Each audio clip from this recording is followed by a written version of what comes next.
Welcome to Everyday Martial Artist, a weekly podcast where you'll join me, Brian Doucette, as I interview a different martial artist each episode and hear their story. Some guests you may have heard of, and some you probably haven't. Be sure to subscribe where all your favorite podcasts are available. Also visit our website at everydaymartialartist.com. If you're listening for a specific interview, I sure hope you'll stay and check out the other episodes.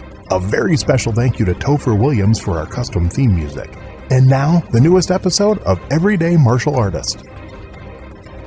Everyday Martial Artist is brought to you by KOOnline.com for all your martial arts needs. Sparring and safety gear, rank belts, uniforms, weapons, patches, and more. Wholesale supplies made by martial artists for martial artists. Visit us today at ko-online.com. Hello and welcome to Everyday Martial Artist. I'm your host, Brian Doucette, and as we do every week, we're joined by a brand new martial artist talking about their life and their journey throughout the world of martial arts and everything else they're involved in. My guest today is not only a martial artist, he's a musician, a singer, a minister of worship arts, and more. He works for Hope Lutheran Church in Fargo and has been there 15 years. He's released 2 Christian CDs, and he likes to say that the family that kicks together stays together. His wife is a 5th degree black belt, and his 3 daughters are a 3rd, 2nd, and 1st degree respectively. He's been involved in martial arts for over 40 years and is currently studying for his 8th degree black belt. He's a head instructor of USA Spirit Christian Taekwondo Academy. Please welcome my guest today and my good friend, Mr. John Bedore. How are you doing today, sir? Very good. Very good. I appreciate your time, John. I know we've been talking about this for probably a year and a half, and I'm glad we were finally able to make it happen. You're a busy guy like me. Yeah. No, I am too. I'm excited. Cool. Well, I know you've listened to the show before, so you kind of know what we like to do. But I want to go back to the very beginning. I know you've done martial arts for over 40 years, but I want to know where that first interest, where that first spark came from, that kind of kicked off that journey for you. Yeah, I can remember it as if it was yesterday. I started Taekwondo in 1982.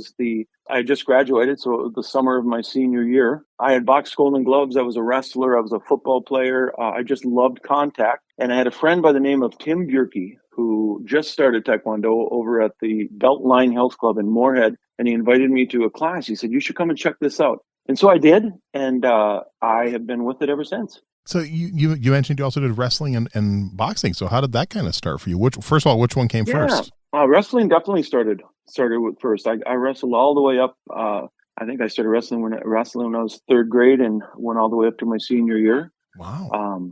I wrestled heavyweight for probably 4 years. Okay. In high school. Yeah, I wrestled that. And Golden Glove boxing started because a friend of mine by the name of Gary Inger, his dad was a boxer in the service, and he taught me and Inger how to box in the backyard. And then we ended up over at the Eagles Club in South Fargo, and we boxed. We were sparring partners there for a summer. Wow! Did you ever get into competition with boxing? No, we just kind of stayed down in the basement of the Eagles, and we just boxed there for a summer. But no, we never got in competition. But from the time I was young, fighting was just kind of part of the way I grew up. We just fought. Okay. So before your friend introduced you to the Taekwondo school, what did you know about martial arts? The movie, everyone says like Bruce Lee was their inspiration. Yep. But for me, it was the movie Billy Jack. Nice. Okay. That is what really prompted me into the martial arts world. That was my first, I guess that was my first taste of it, going to that movie, and something stirred in me. That is cool. Yeah, I remember seeing that as a kid too. Yeah, I mean, Bruce Lee, obviously, and stuff, and Kung Fu theater on Saturday mornings when I was a kid, and me too. I loved it all. That is so cool. No, I'd love to. I wish I could have met Bong Soo-hong. Was that the name? Yeah. That did the fighting in Billy Jack? But I one of my former guests trained with him for a while, and that was some cool stories to hear about that and stuff, and it was cool. So I bet it was, man. Think back to those first couple classes at the Taekwondo school. Once your friend talked you into it. Once you got there, what was it that kept you there? Again, I grew up fighting, so I remember the first practice we sparred. The very first practice. Wow. Yes. In fact, at one time from Dilworth, I'm born and raised in Dilworth, little town here in Minnesota. And at one time there was I think 18 of us from Dilworth that were practicing, and we practiced in a racquetball court. Mm-hmm. And I remember the first night I was like, man, I am so glad I never ran up against anybody in the street that knew how to kick and how to do this stuff, because I was really good with my hands. I was really good on the ground, Mm-hmm. but the kicking and the Taekwondo moves was the in between for me. Yeah. It just made sense, and I was hooked. I was hooked from that first practice, and man, it's just been an incredible journey. And what I really like about Taekwondo is it took the street fight out of me, Mm-hmm. because I understood that there could be respect, and I shouldn't use it unless I absolutely have to. That's cool. And a lot of that Yeah. has to do with the instructor, obviously. So Oh, absolutely. My first instructor was Grandmaster Richie Johnson, and Richie was huge. He was the Grandmaster that came over here to Fargo, was Grandmaster Yun, and Richie was like his first fourth degree, to get his fourth degree under him. And Richie's been not only my teacher, but my lifelong friend. He's just a good man. He's just a really good man. Talk a little bit about like the difference in classes back then compared to nowadays. I mean, I just love those stories, because I've heard just how drastically different they were back then. Oh my gosh. I remember taking off our gis, and we would do body punching for an hour and a half. Our classes would go. Wow. And this is all stuff that came out of the main gym in Fargo, and you think about where we live, Brian. Yeah. It's crazy with the grandmasters that we have living in Moorhead, Moorhead, Fargo, West Fargo. Mm-hmm. And they all cut their teeth under Grandmaster Yun. He's the guy that brought it to us. But those classes were intense. I remember duck walking the dike in Fargo, up one side, down the other side. And then and we're barefooted, and we would take a mile run, and then we would do it again, Wow.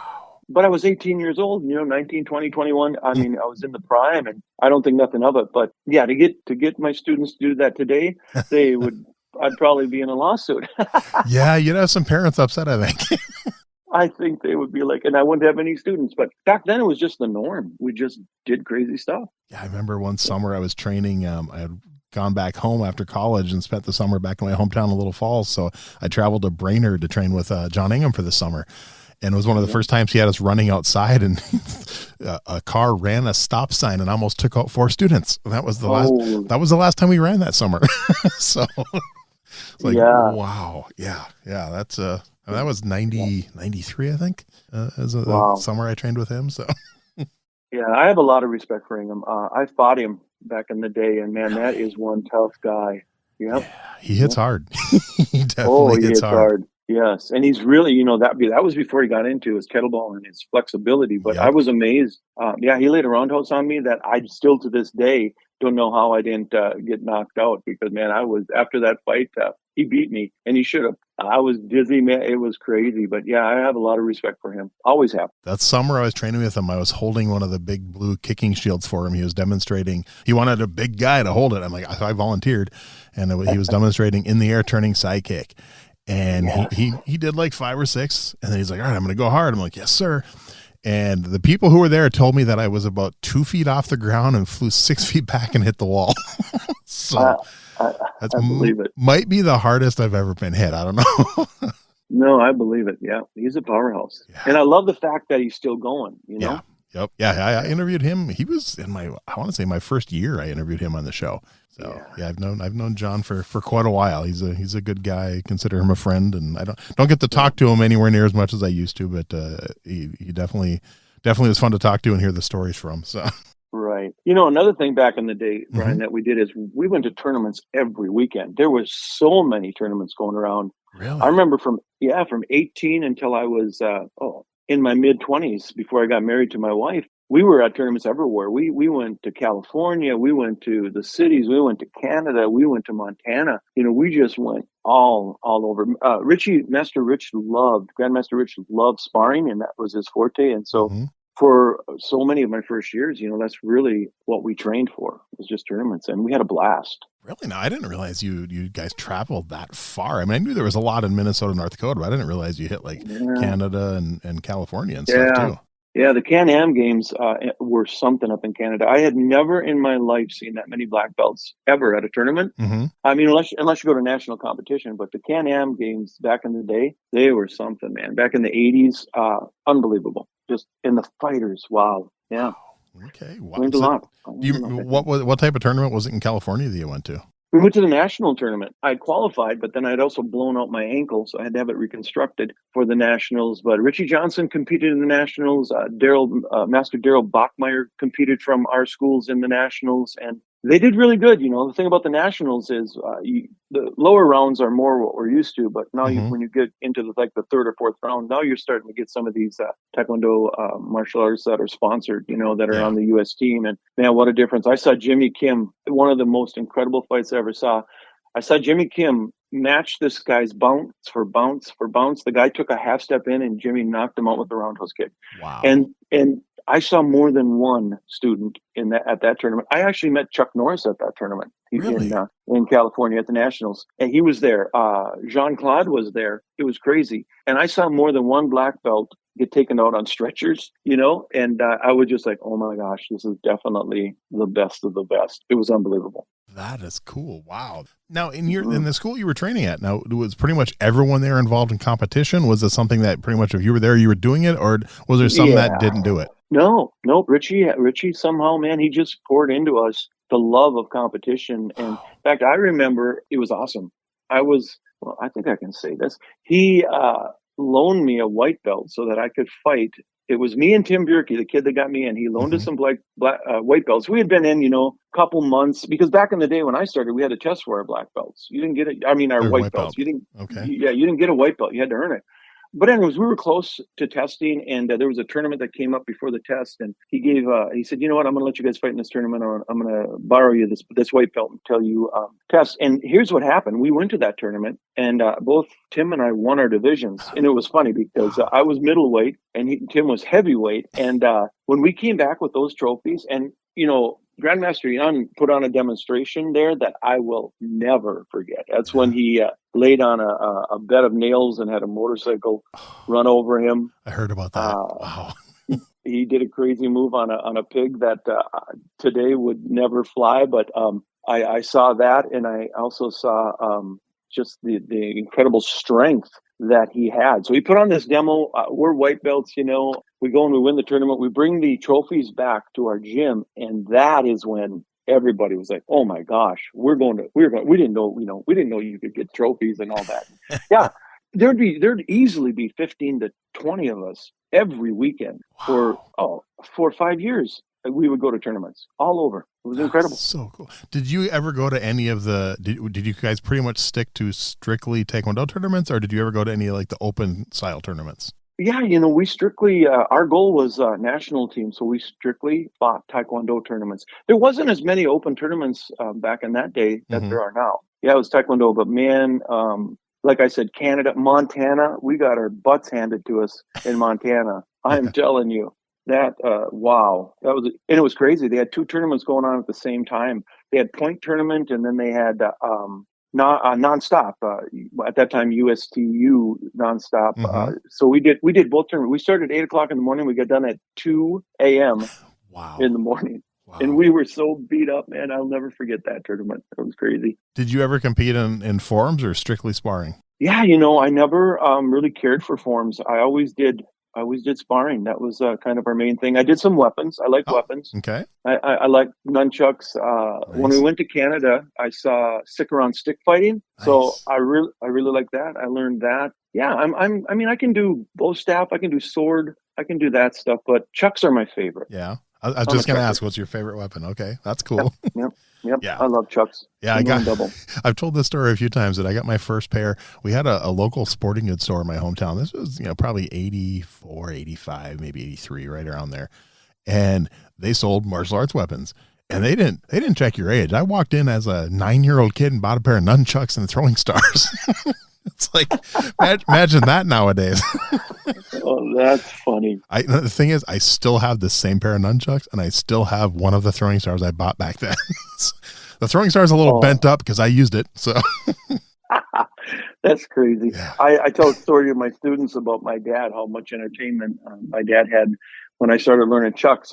Because, we didn't have rubber chucks back in that day. We only had wooden ones. So I would put my motorcycle helmet on because I was smart, and I would practice those chucks. And My motorcycle helmet looked like I had been in a bad accident, man. It was beat up. My dad would sit on the steps. I'd go in the backyard, because I'm 18. I went to Moorhead State College. I lived at home to save some money. And he just thought that was the funniest thing ever. And I was hitting that thing. It's good thing you have a helmet on. I said, yes, good thing I do, Dad. Yep. I remember that's a similar thing. I was walking into a school one time and seeing like about 10 students practicing nunchucks, all wearing sparring headgear because they had wood. The foam ones weren't out yet. So no, that's the truth. So, good times. So did you yourself ever get to do much training with Grandmaster Yun? I got my red belt through him. Nice. So yes, I went over and I got to see him train, and man, that was just something. Mm-hmm. It was really, really something to see the power that guy had, and he was brute strength, and he was something. That's all I can say.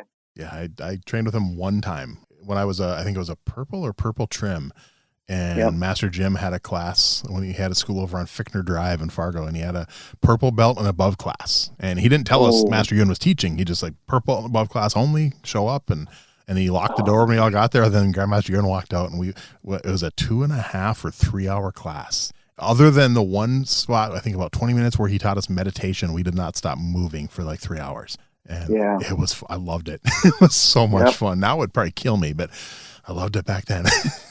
Yeah, that guy, his body punching was so powerful, man, that he wouldn't have had to kick you at all. He could drop you with a punch to the body. Yeah. Unbelievable power. Yeah. And he wasn't that big of a guy. No. He had it. He was roughly Bruce Lee's size. I mean, roughly the same build, like the height and weight, probably pretty close. Maybe a few more pounds of muscle, but yeah. No, Master Jim I don't know if he still has it, but he kept the heavy bag for a long time. Back in the 90s one time when Master Yun used to work out at his gym in the morning, and he split the heavy bag one time, the canvas heavy bag, and Master Jim kept it for a long time. It was like, I believe it. Yeah, that's cool. Yeah. So I'm curious then, I mean, that was your prime, like the mid 80s. Did you ever anything go through your mind of like, hey, why not go for the Olympics? Oh yeah, man, that's what we trained for, but to go to the Olympics, you had to place in the nationals. You had to place at, I think at that time, maybe the top 2. And we just never could. We could just never do it because we all had jobs. We were going to college. They didn't have, you weren't a paid athlete at that time. But when we ran into the ones that were sponsored or that were at the Colorado Olympic Training Center, and you'd run into those guys, maybe around the 3rd or 4th or 5th round. I mean, there's just night and day. I mean, they were just incredible, their techniques, and we learned a lot from them. But no, I would have thought Richie would have made it. I would have thought Bachmeyer would have made it, because they were good fighters, I would consider I was a good fighter, but man, I was in that middleweight to heavyweight. These guys were in the lower weights, and they would just crush you. I mean, Wow. I thank God I didn't have to fight Jimmy Kim. I'd probably be on that stretcher, Yeah. Oofta. Yeah, I've heard quite a few stories about Jimmy, so I don't think I ever got to see him compete, but I heard a lot of stories about him. Yeah. Did you ever interview Lynette Love? I did, yes. Did you ever? Yep. Lynette was on the show. One of the national tournaments, I watched her fight, and she did a lead leg hook kick roundhouse, and in her division, she threw the hook kick, and you could see that the opponent was knocked out. She didn't see that, but she was so fast that she knocked him out with the hook kick, and then hit her again with the roundhouse. And I mean, she was snoring before she hit the ground. I'd never seen flexibility and power, and unbelievable. Yeah, she really gained my respect, and I've talked about that fight to my students all the time. I said, man, that hook kick roundhouse that you do lead leg, I saw that in action. It works. That's cool. Yeah, no, her and Herb Perez have both been on the show. So, been lucky with them, and both talked about the Olympic experience, and I'm working on Arlene Lemus too, so hopefully get her on the show. But I just like I said, I just love the stories from back then. Such cool stuff. And so now you were in it back then, and you've kind of watched the sport change over the years. What are your thoughts now on like Olympic Taekwondo now compared to back then? I know it's so split. People either hate it or they love it, I think. Yeah, I think it had to evolve. I think back when it was back in the 80s, 90s, it was brutal. Mm-hmm. I mean, it was something, Jay Warwick. Have you interviewed Jay? No, I haven't. No. I've heard the name, but never interviewed him.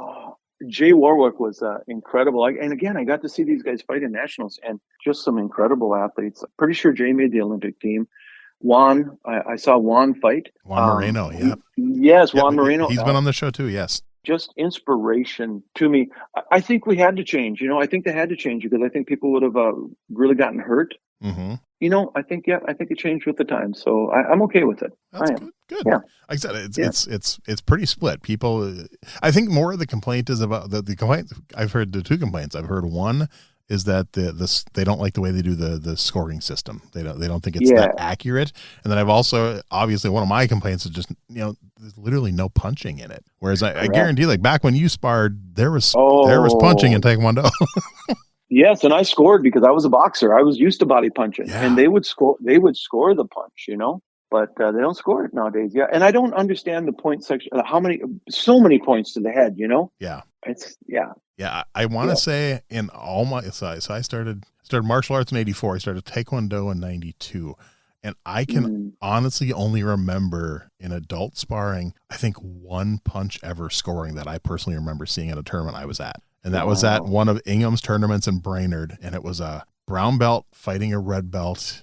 Yep. This was like mid 90s.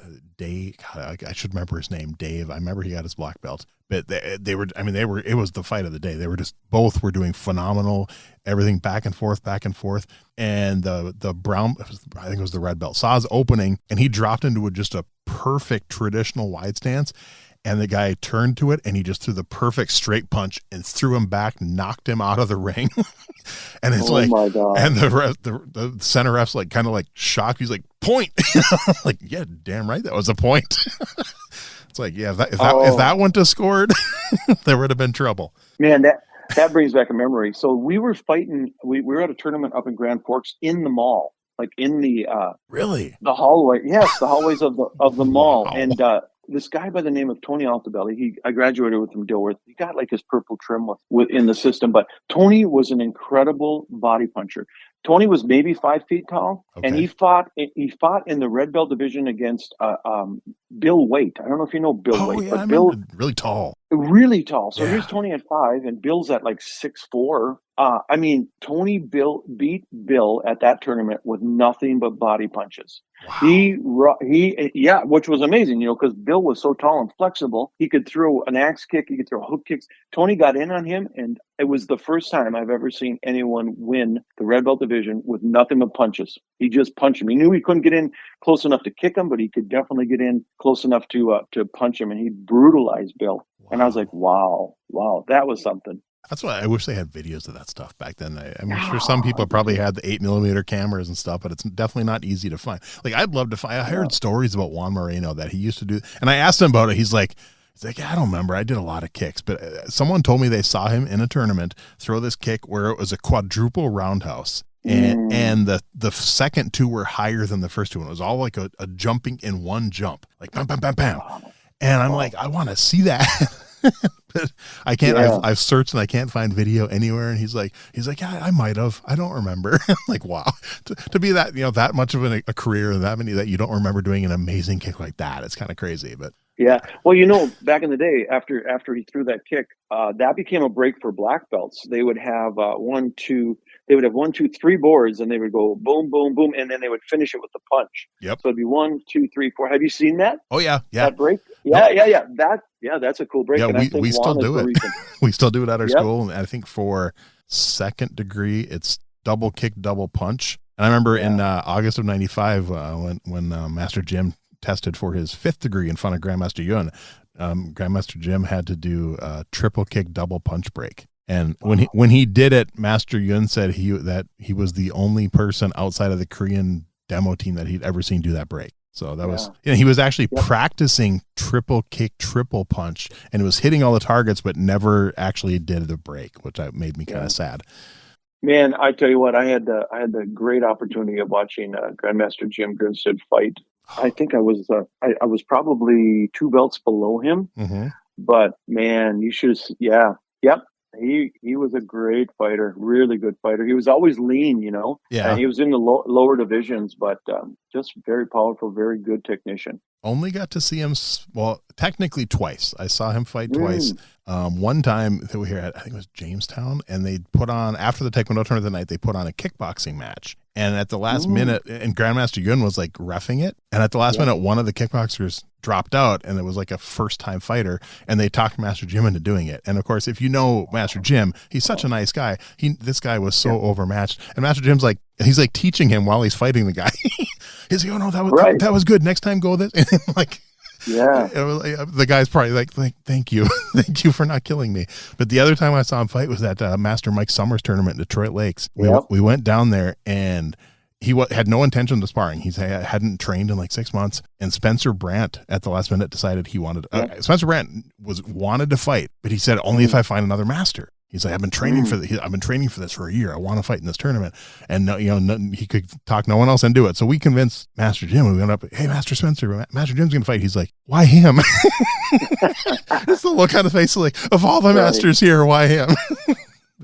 Right. Yeah, it was a good fight.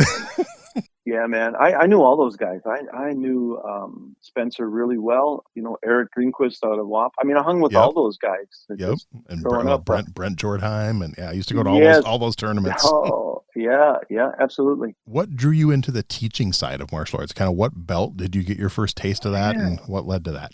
Yeah, so Richie must have saw something in me, because my instructor, he would always have me like hold paddles and work with other students. So when I got my red belt, I had an opportunity to go to Mayville College. I was a music major, and I was at Morehead State, and Mayville made me a good offer to come to there to join the program. So I was a red belt, and at that time, if you had a master instructor, they could allow you to teach. So I opened up, when I went to college in Mayville, I opened up a school in Mayville, actually taught as a college credit, because the athletic director there, I would just turn in my grading to him, and then he was the one that could award them the credit. But I had a huge school, man. I think when I was up there, I don't think I was maybe six months into teaching, and I had like 75 students coming through that program. Wow. As a red belt. Yeah. And then Master Richie would come up and do the testings, because I couldn't test. But that is really where I just love teaching. I've always loved teaching and passing it on. And it's funny how I told you I never really did patterns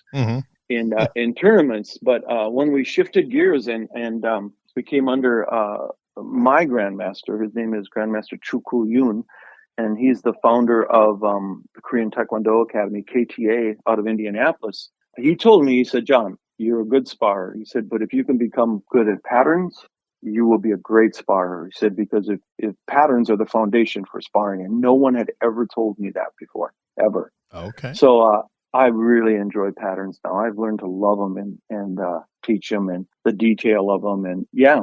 So he kind of he really turned things around for me in aspects of that. And then just his mentorship over the last 30 years. Mm-hmm. Just seeing him as a ninth degree in a true Korean grandmaster who people just respect and love, and he's got such a great reputation. Just really a God thing that man never came into my life. That's cool. And he's helped me in just so many ways. I really respect him. So talk a little bit about your black belt test. What was that experience like? Oh my Lord, my black belt test was 7.5 hours long. Wow. I lost 11.5 pounds at that black belt test, and I'm not kidding you, man. It was crazy. It was absolutely crazy. We were the first bunch of black belts that Grandmaster Richie now, Johnson, we were his first group that he got to test. And I'm telling you, he tested us. It was insane. It was absolutely insane. Yeah, I've got pictures of that test, and we look like we have been, we ran the marathon, It was insane. Yeah. He just, he told us too, he said, he let people come in and watch that test. So that was the first time that I think an audience was allowed to come in and watch us. But we did everything. We broke and we sparred. We did round after round. He loved to spar. We did all our materials right, left-sided. At that time, we were doing Polge's and Taeguk patterns. We did them both. So, 16 of those plus choreo. I mean, yeah, it was something. So do you remember what was your hardest break from your black belt test? Oh, there were so many. Yeah. I think it was the first time I got to do brick breaks. Okay. And I think it was 3 bricks. And yeah, we've never done brick breaks, and all of a sudden now we're doing them. I got them, but I remember my hand afterwards, like, wow, this was the real deal. Yeah, that was a hard test. I never forgot that test, man.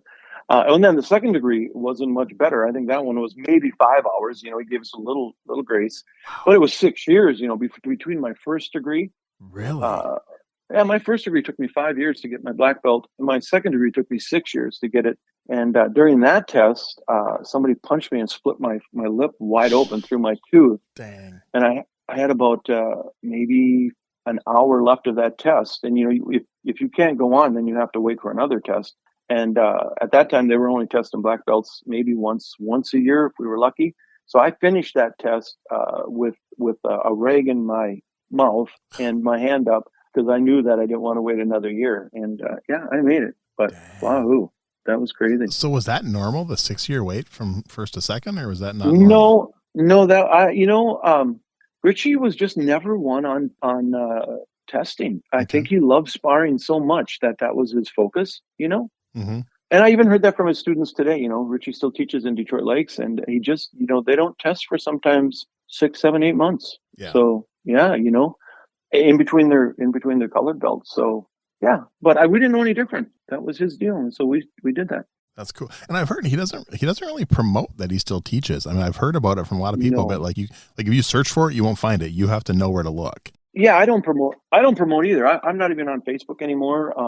It's all word of mouth. Okay. Yeah, it's all word of mouth. Yeah, and my school is crazy. Yeah. I can only do 2 nights a week because I'm so busy with the call in of my life to work at the church. And yeah, I just said this is what I got. So I teach Mondays and Thursdays, and my classes are only an hour long. And I have some really, really good students. But my philosophy is different. Yeah. Well, so talk about that. Talk about USA Spirit and kind of what led you to start a Christian Taekwondo Academy compared to what you were doing originally. Yeah.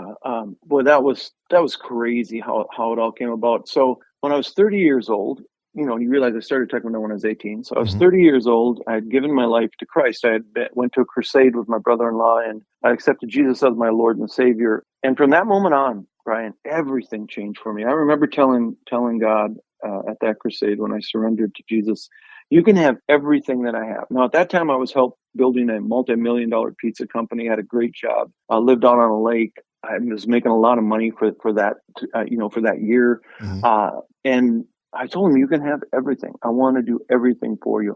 Well, within about 7, 8 months after surrendering to him, he had me quit my job, sell my house, and move up to the Turtle Mountains of North Dakota and run a Bible camp. Wow. That would have been in 2000, and I think it was in 2005. Okay. And I had just gotten my 4th degree at that time. Mm-hmm. And I remember going up to the Turtle Mountains to run the Bible camp. And I remember thinking, well, I turned all my schools over to some of my black belts. At that time, I had a lot of schools. Mm-hmm. I turned them all over, and I thought I was done. Truthfully, I thought I was done with Taekwondo. So I remember folding up that brand new 4th degree master belt that I worked so hard and wanted, and folded it up and put it in a drawer up in that camp. And I said, okay, God, well, Taekwondo has been great, man. I thank you for all the years you gave me. And it wasn't 2 weeks that belt sat in that drawer, and I get a call from St. John's, North Dakota, which is an Indian school. It's on the Native Americans up there. And this guy says, "Hey, I hear you teach Taekwondo." The principal. And I said, "Well, how did you hear that?"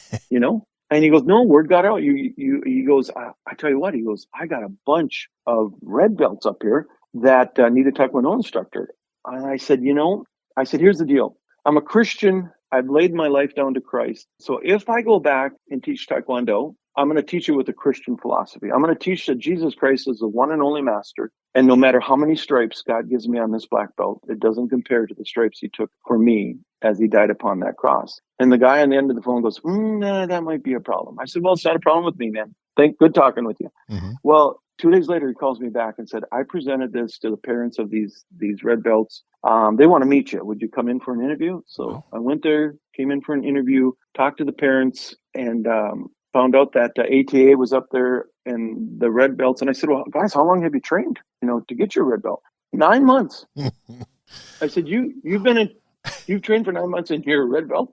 Yeah. How long did it take you to get your red belt? I said, it took me to get my red belt probably, oh my gosh, 4 years to get my red belt in our system. So I said, okay, I'll teach you, but I'm teaching with the Christian philosophy. And so what that looked like is put my uniform and my belt back on. I would open in prayer.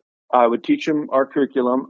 And then I would close in prayer. And at the end of the prayer, I'd say, hey, if you want to know more about this Jesus, come and talk to me. Well, yeah, some of the parents and most of the students gave their lives to Christ. I never was able to test them beyond the belt that this guy gave them, because I was only up there for 2 years. Oh. And in those 2 years, a lot of them dropped out because they just weren't used to my style. I said, you're going to earn your belt. You're not going to buy your belt. I'm sorry. I never bought my belts, man. I worked for my belts, and I'm going to teach. This is the way I'm going to teach.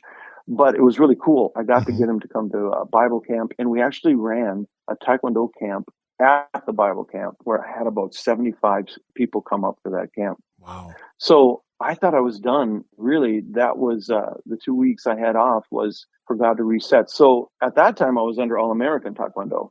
When I was up in the Turtle Mountains, I needed a different name because All-American Taekwondo had nothing. They weren't professing Christianity. So I called my grandmaster Chukuyun, and I said, sir, I want to use your name, USA Spirit. So there used to be uniforms and headgear and chest protectors that my grandmaster, that was his business, and it was called USA Spirit. And it was the USA Spirit equipment, some of the best uniforms, everything. I said, I want to use that as my new school, but I want to call it USA Spirit Christian. I want Christ the center Taekwondo. Are you okay with that? And, he said something to me that I'll never forget. He said, John, I'm a Christian too, but no one knows that. I don't live my life like you do. He said, my Christianity is, my relationship with Jesus is more private. He said, you wear yours on your sleeves. Everyone knows that you're a Christian. He said, I would be honored for you to take that name and just run with it. So ever since then, I've been known as USA Spirit Christian Taekwondo Academy. Wow, that is cool. What a cool story. Yeah. Think back to that very first class that you taught at Mayville State. Yes. To now. You're still teaching now over all those years. What has changed the most about your teaching style over the years? Unfortunately, nothing has changed. Really? I work them. I'm not looking to have the most students. I'm really not. I want the students that know for a fact they can defend themselves in a situation if things go bad. I want a student that feels like they've earned their belt. They haven't bought their belt. Therefore, I've taught thousands of people over my careers, but out of all the years I've been, I bet I don't even have 200 black belts. Okay. I bet you in the years that I've been teaching, I have 150 in all those years. Yeah. I mean, I'm just not willing to compromise the way that I was brought up because it's done me well, That makes sense. Yeah. I mean, it just has. I'm confident in what I can do. I'm not afraid. I'm just not afraid. If a confrontational situation comes down, my wife, my girls, my students are going to be trained in such a way that they can defend themselves and they can bring help to others. So my black belts, when they get their black belt, say, listen, if you hear a call for help before I tie this black belt around your waist, I want to know that you will go, because I said I will. If I'm in a parking lot, if I'm in a mall and I hear somebody yell for help, I'm going. Nice. I'm going to bring help to that situation. So yeah, so I teach.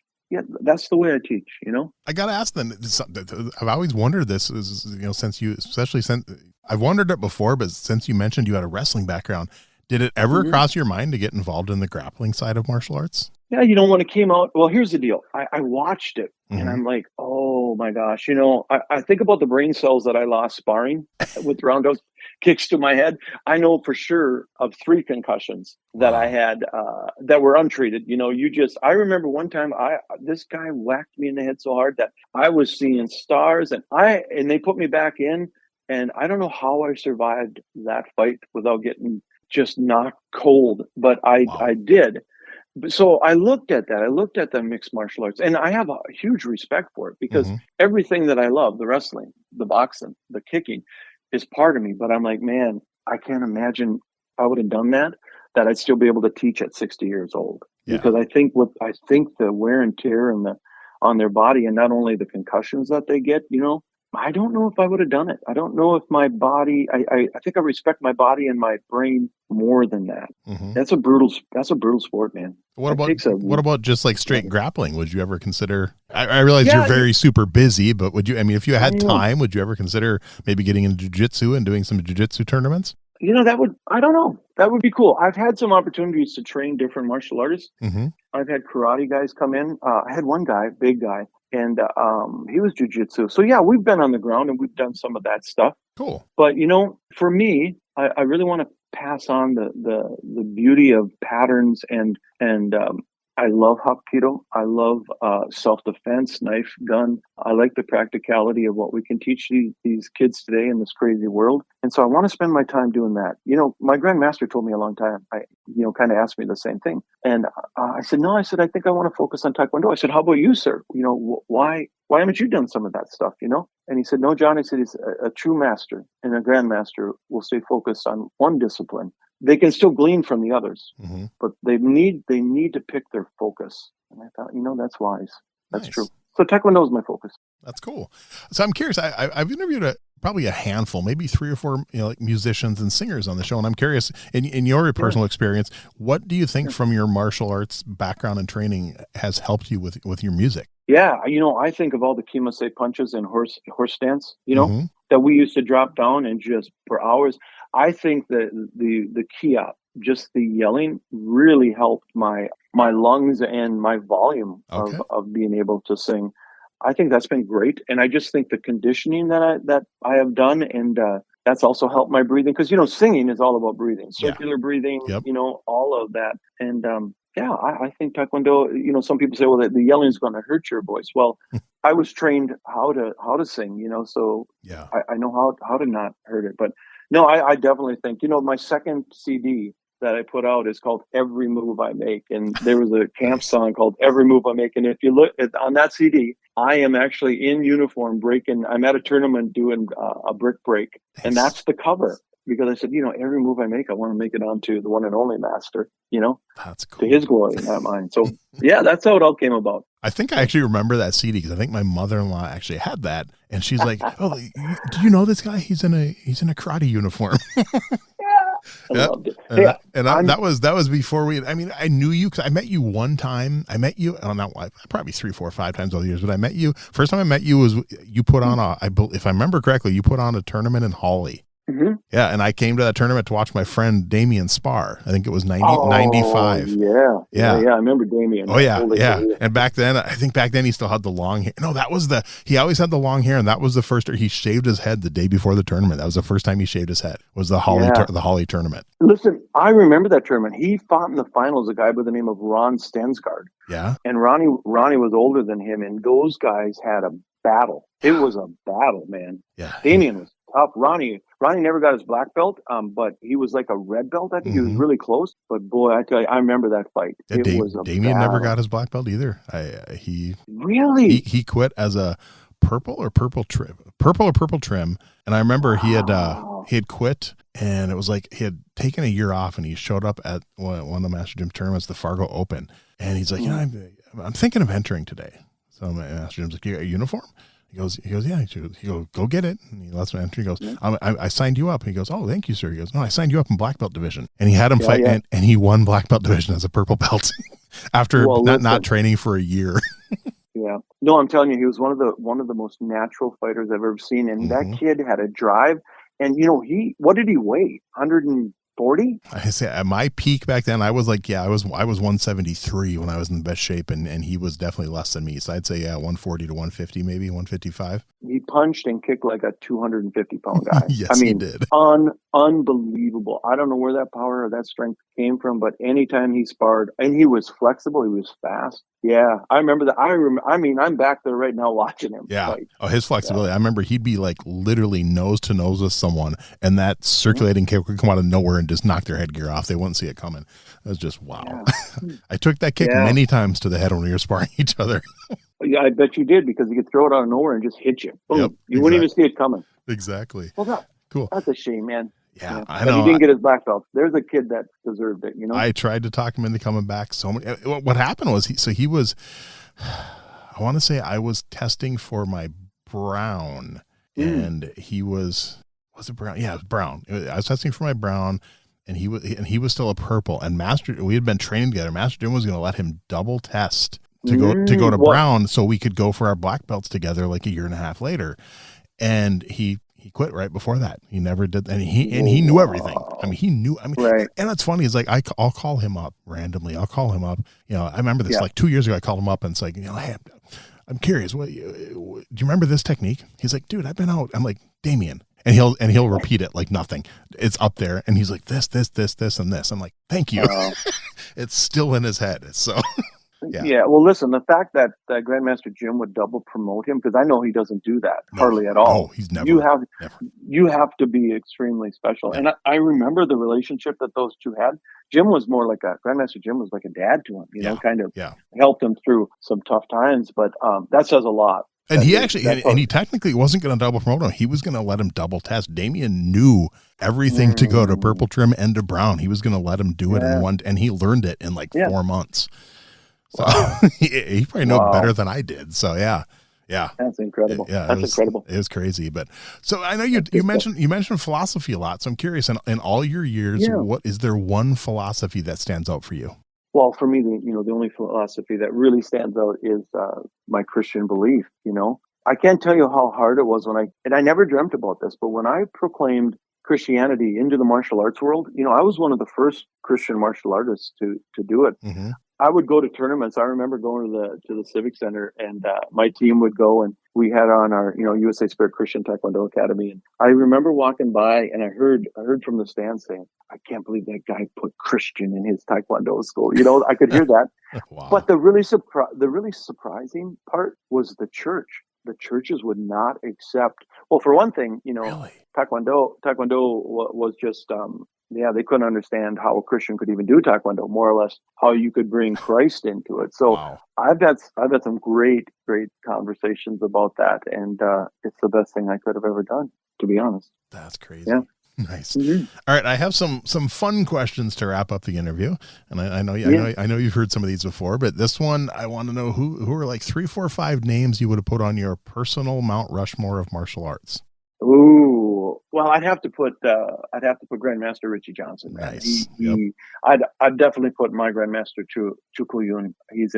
He has 2 Grandmasters underneath him from Indianapolis, and Garth Cooley would be a guy that I've always respected. Now, Garth is Grandmaster Yun's first Grandmaster that he's ever presented, and Garth was the captain of the U.S. Olympic team. Oh, okay.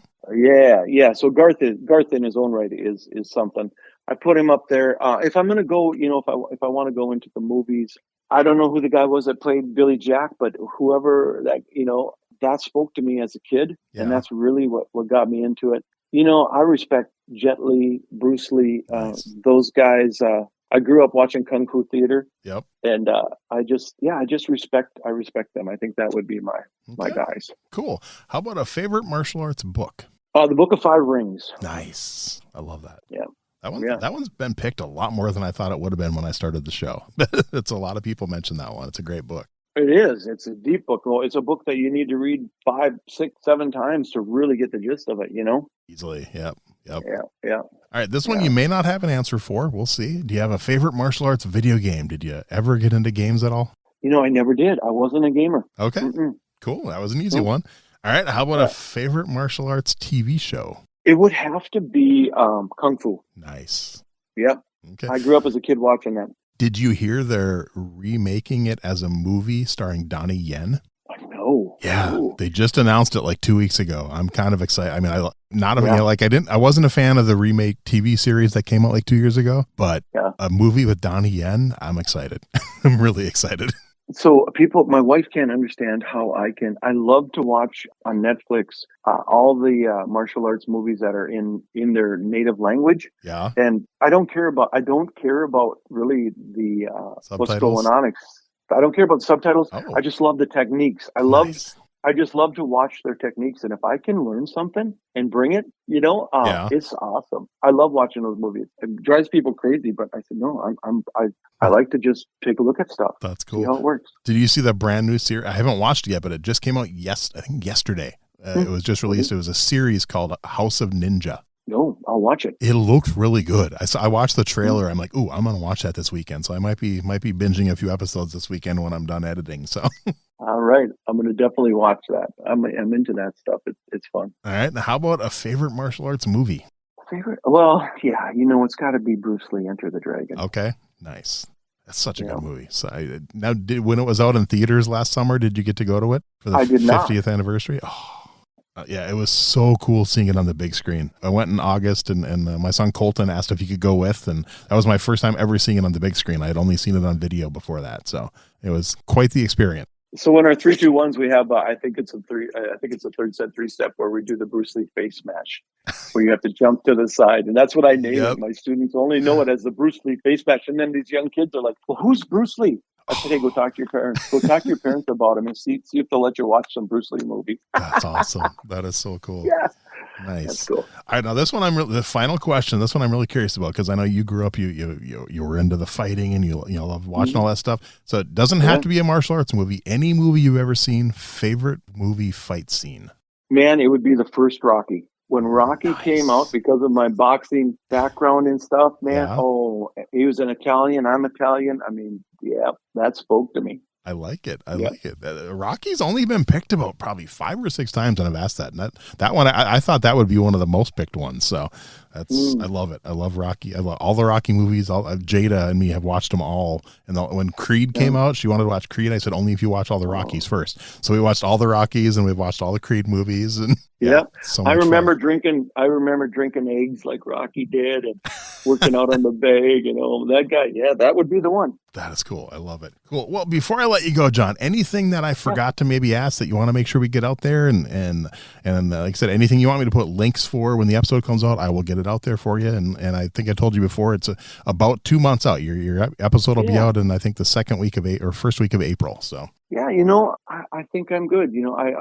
God brings the students that He wants me to teach, so I'm good. I don't think I need anything. Cool. Well, I know we've been planning this for a while, and I so appreciate your time, and I'm so glad we got to do this, and I can't wait till the episode comes out. Me too, brother. Thank you for this, and thank you for what you do, because it's really important to just listen to all the years of martial arts and the negative. Some people think they just can't get their heads around martial arts, like we're teaching people to beat up people. That's not it at all. Right. We're not. We're doing the absolute opposite. We're teaching them not to be violent, but if violence finds you, you have the right to defend yourself. Exactly.